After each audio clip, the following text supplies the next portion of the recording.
Welcome to another episode of Core Movie Reviews. My name's Legacy. I'm Bobby. Simon J. And Carson. All right. I know we haven't done one in a good while, but we are back reviewing one and we're a little late on it. But hey, who cares? It was still good. And we are reviewing the latest Superman. As you all know, we are missing some people, but we might have somebody pop in, a special guest pop in halfway through this. So, gentlemen, we are talking about the first film of this new DCU. What were our overall thoughts? So far, it hasn't left a bad taste in my mouth after viewing it, quite like The Flash did upon watching that again. Yeah. One of the best slices we've had in a while. What's the actress's name that plays Lois? Rachel Brosnahan. Yeah. Her Lois, I like better than the Amy Adams Lois. Now, Amy Adams didn't do terrible. It just didn't feel like Lois to me, honestly. Yeah, they actually wrote it well. I think this is one of the best portrayals of, like, he's a reporter, she's strong-headed, she doesn't need Superman, but you can see she's an equal to Superman. And the newspaper / reporting and journalism was like a big part of the movie, which I liked that they brought because that's a big part of, the character. I will say, even though I like Amy Adams, this is probably my favorite Lewis they've done. Well, I think it was just written better. You like it better than the original Lewis Kidders? Yeah, I think so. I think so too. Oh, really? That's interesting. Honestly, I'm not as big a fan of the original Superman movie. Wow, don't say that.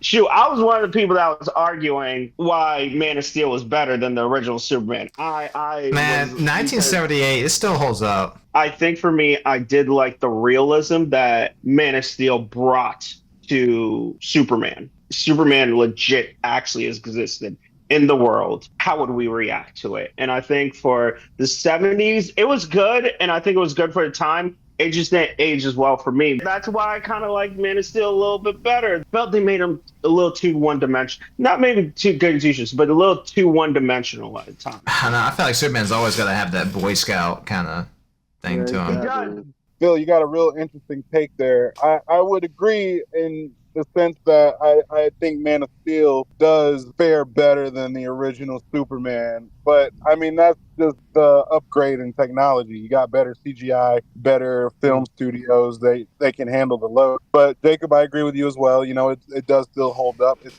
I wouldn't say cult classic, but definitely a certified classic. Now, this new movie, it does a wonderful job of portraying, because the biggest problem with Superman that I have is that he's Superman and he's overpowered, OP.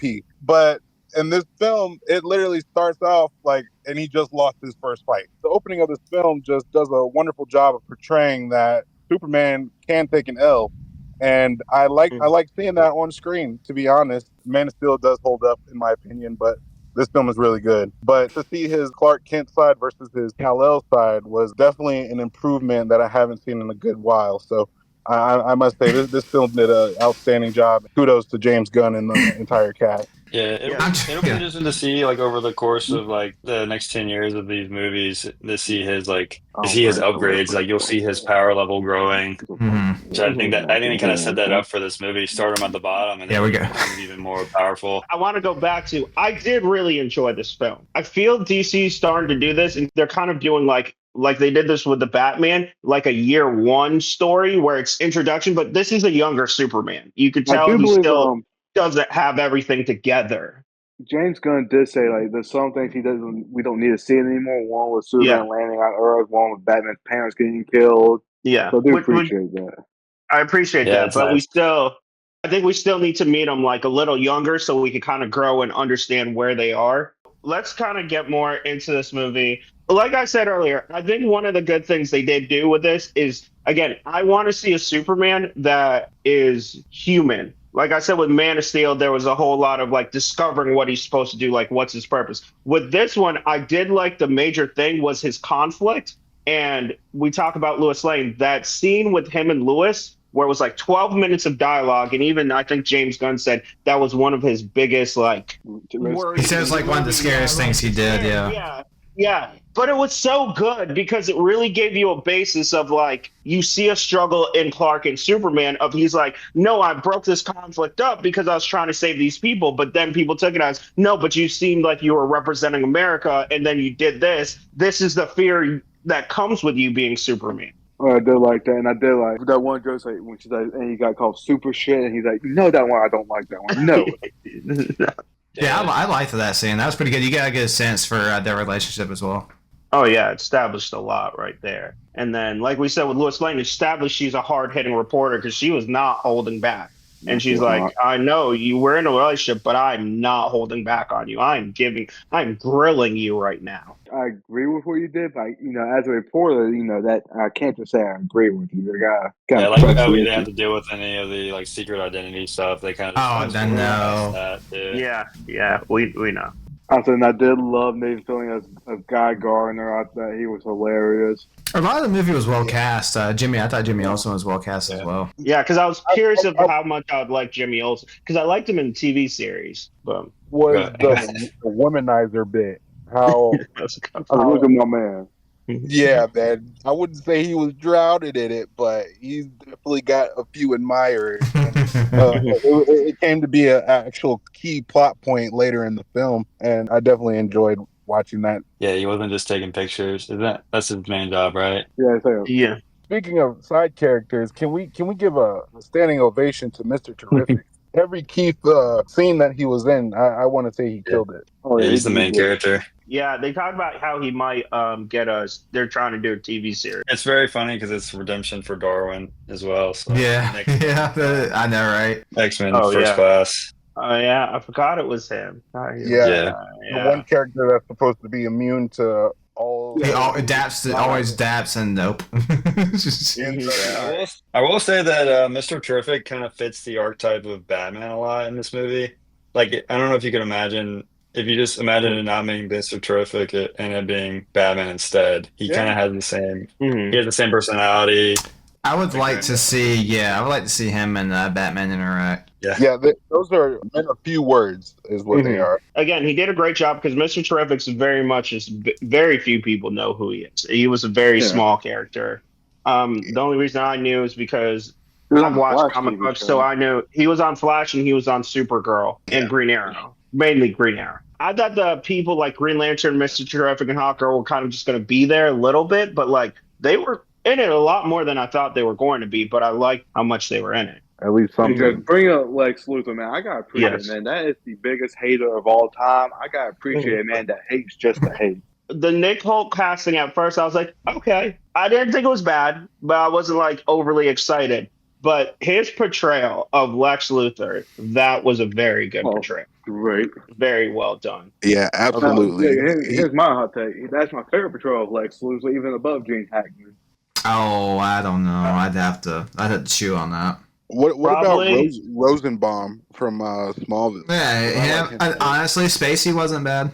Yeah, Spacey was hurt by the movie. Not even just that. When they did the scene where they're in that pocket universe and they do the Russian roulette, I wanted to talk about it the other day, Jacob, and I'm like, I can't. I want to. When he killed him, that was so sad when they did that. That was sad. I did not anticipate that. Yeah, I didn't either. And he's just like, I thought I could play you. And just his thing of like, he didn't even care. He's like, they didn't even care. We'll grab another person. Yeah, I was trying to explain the dynamic of the film to our friend Justin. I was like, it's a lot. The film does such a good job of keeping the story like in a linear sense where each event impacts the next scene. I only had a few gripes. It was kind of like how they made the real bad guy Superman's parents, Jor-El. Yeah, that was my main issue, the message. Smallville did it. I believe some of the newer comics have done it. There's a new cartoonist did that. I did read that the Supergirl movie is also possibly going to touch in upon that message. I think I get what they're saying, but it's just the stuff they said of like, not like, oh, let's conquer the world, but the whole like, oh, get a bunch of women pregnant, like a bunch of wives, and get them. I'm like, all right, we gotta do all that. Like, I think it's more they want them to repopulate. I think that's what they meant, but I'm like, yeah, he could have said that a little different. From what I've seen, it looks like James Gunn has confirmed that his parents actually did say that. So when you bring up Supergirl, I'm interested in how if they hit on it, like what they say of like, well, this is what they said, but this is more what they meant. That was my gripe. That was one of my biggest gripes.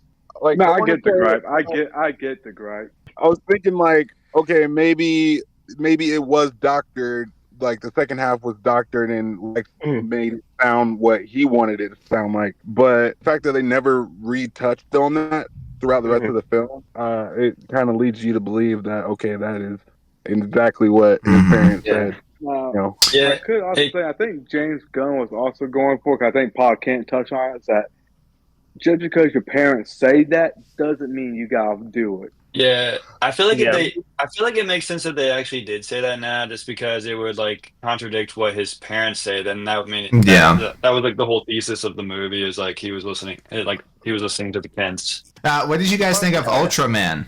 I'm more of a fan of Superboy, the clone between Lex and Superman.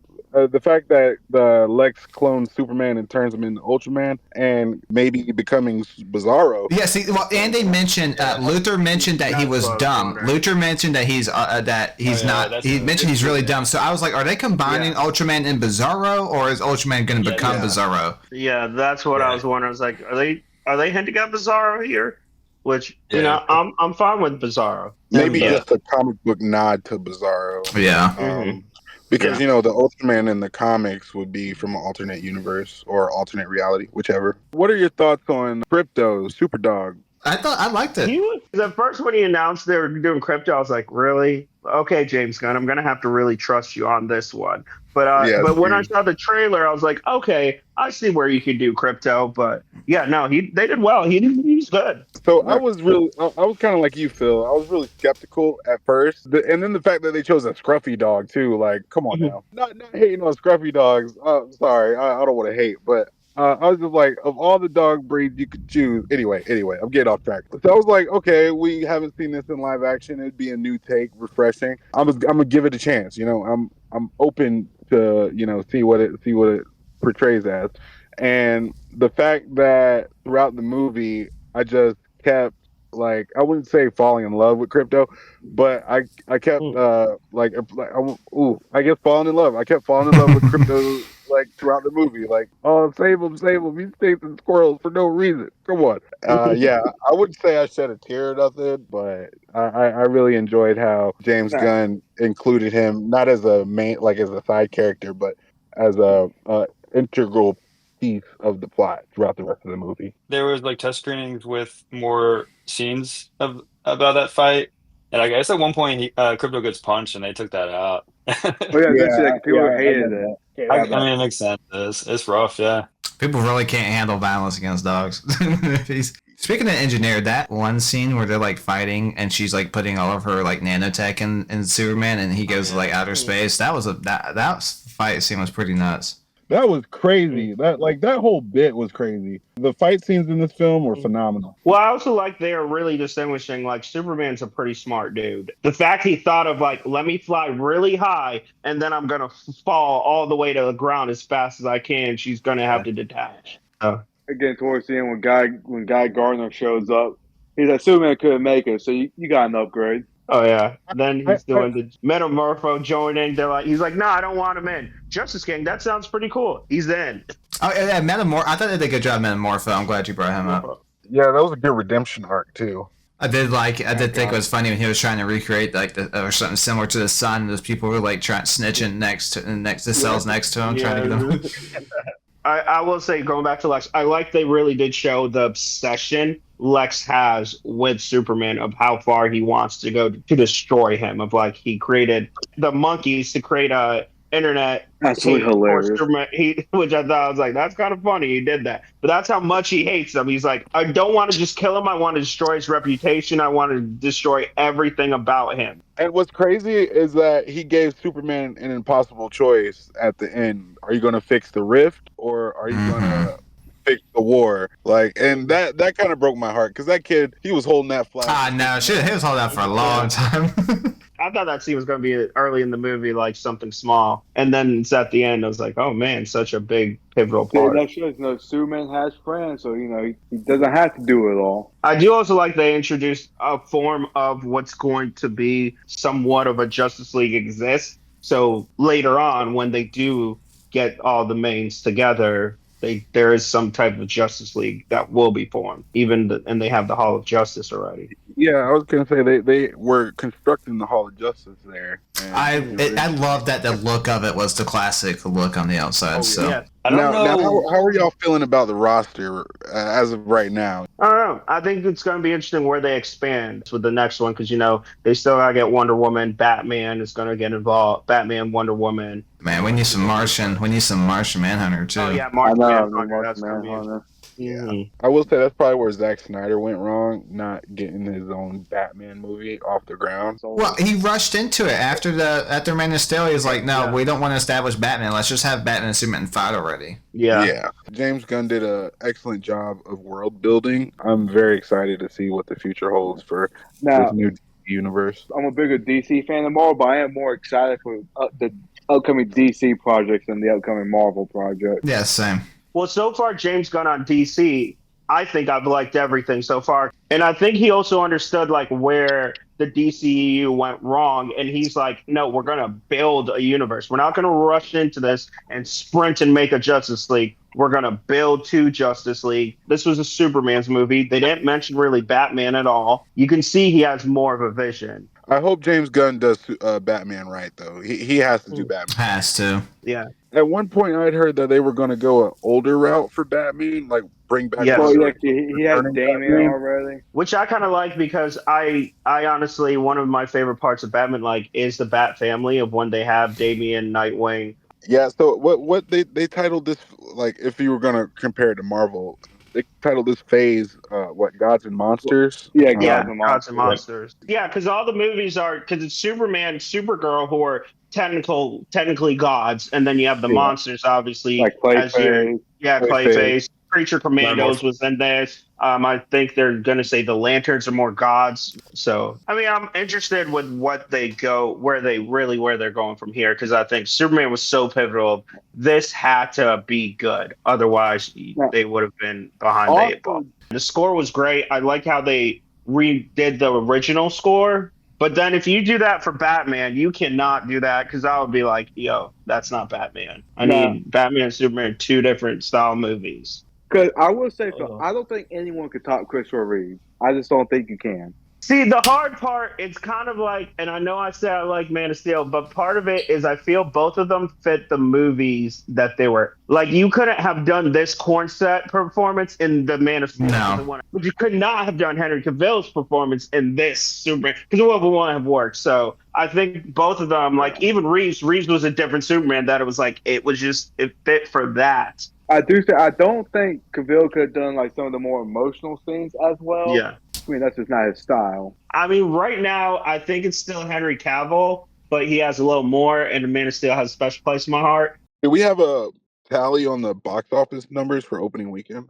It's they made 125 million domestic, 95 international. I did hear somebody say this, and I agree with this. This Superman movie might be one of if they do this universe right, this Superman movie might be one of the lower grossing movies, because people were still skeptical of this. I think the second one, if they make, and when they make a Superman 2, that will do a lot better, because people won't be as skeptical. Because, Judge, I don't think it's going to outgross Man of Steel. It might. But the difference is Man of Steel was riding high off the Dark Knight trilogy. DC was still in good graces. Now DC's been in bad graces. That hurt Superman this time. Yeah. The biggest criticism of Man of Steel is that you can't bring a child to that movie. I feel like they want to get as much enjoyment out of it. I think this movie has more appeal to the casual viewer than Man of Steel did. Yeah. If you want someone to make you a beautiful looking film, Zack Snyder can do that. He can make that. He'll make a beautiful looking Of course. film. But I do think James Gunn is clearly a better film director than Zack Snyder. I think he's got a visionary down. Yeah, he's a better visionary, I would say. Yeah, because the dialogue in this was good, and I like the jokes were just enough, not too much. It wasn't overly done. It had, it's like Guardians of the Galaxy. The jokes were well placed. I didn't feel any jokes were at inappropriate times, like some other like some Marvel films have done. I find it funny that whole audition for Superman? Matt Reeves, the Batman, and I think he auditioned for Superman. I believe he did both. Yeah, he did. for both roles. And Yeah. then he ended up getting likes. You know, It's I like, think wow. that might have added to his hatred of Superman. 'Cause I felt like he really Mhm. hated Superman, Nicholas Holt, and not just Lex Luthor. I think Nicholas Holt hated Superman as well, deep down. And you Yeah. could really see it while he was filming. Like there would be like some little like facial tics, like Kinda jealous. like a lip quiver, like ooh, I feel you, Lex. I'm not sympathizing with because go Superman, Team Superman. Uh, but I could really see his effort in the portrayal of Lex here. Oh, another thing you can pick up on is like when Superman was giving his speech to Lex, he was telling Lex like he's trying to show Lex like I'm not perfect. I cry. I'm scared. While Lex's speech was about how he should be perfect, how he should be the one that people bow down to. Yeah. I Very definitely much. thought I was like I had a little Incredibles moment. It's like you caught me monologuing. And I definitely enjoyed Crypto's beat down on Lex at the end. It was Yeah. Yeah, that was funny. That was funny. And I like they didn't overdo it. They did it just enough and then stopped and didn't overdo it. Of like, they could have kept going and would have been like, yo, bro, all right, it's not funny anymore. They did it. And I think they saved it correctly. Yeah. And like I said, they did a good job teasing the next film with Supergirl coming at the end. Oh yeah. Yeah, Crypto is Supergirl's dog. So it also explains why Crypto is not as well trained. So I do, and I like the take on Supergirl, which I figured with Woman of Tomorrow, because that storyline is not a perfect Supergirl. It's very much a bad girl Supergirl. Yeah. Well, it's her 21st birthday, right? She's off gallivanting the universe. Yeah. I will say I'd be interesting to see if they do the Argo City and miniaturize it. We'll see when that movie comes out. Yeah, I mean Lobo's going to be in it. Yeah. Buddy. Jason Momoa. See, perfect casting again. Perfect casting. Momoa just oozes Lobo energy. I'm just saying. Yeah, and he's excited. So excited he's playing Lobo. He was born for that role. He was born for it. Best part of the last Fast and Furious movie by far was Momoa. So overall ratings, gentlemen. Overall ratings. I give it an 8. I gave it 8 as well. 8.5. So Yeah. to casuals, if Carson gives it an 8, that means you should really That see means it. you need to see it. Yeah, He don't he hand is a eights out. critic. I thought Vitamin J was a critic, but Carson is another level of critic. Yeah. You don't know critics you see Carson. I mean, I feel like if you watch this, you at least have to like superheroes a little bit, like that's Yeah. the thing. But I think for like Yeah. people that don't like superheroes, it is kind of hard. It may be hard to recommend, but I mean, overall, it was just a real feel-good film. Yeah, It was. good. Overall, and there was one shot in the film. I think it was maybe one of the buildings was maybe during the rift in the finale. The building was falling and Superman saved it, and he just was rising up like it was like one of those shots where he's like kind of in the background, but you see him. I was like, oh wow, that's it right there. That's the money shot. Yeah, that's the shot right there. So I would definitely say I give it 8.5. I was thinking 8, but I'm gonna give it that 0.5. No, I mean, like I said, it's a great first film for a franchise. Mhm. Excited of where they're going. I want to say DC's in good hands. All You know right. what? Well, thank you all for watching another episode. That's our thoughts. Let us know what you think in the comments, whether you liked it or disliked it. Did you like it? Did you not like it? Who was your favorite Superman? What is your favorite Superman movie to this point? Thank you. As always, like, share, subscribe. Again, my name's Legacy. I'm Bobby. Vitamin J. Carson. Big Joshy. All right. And may the discussions begin. See you later.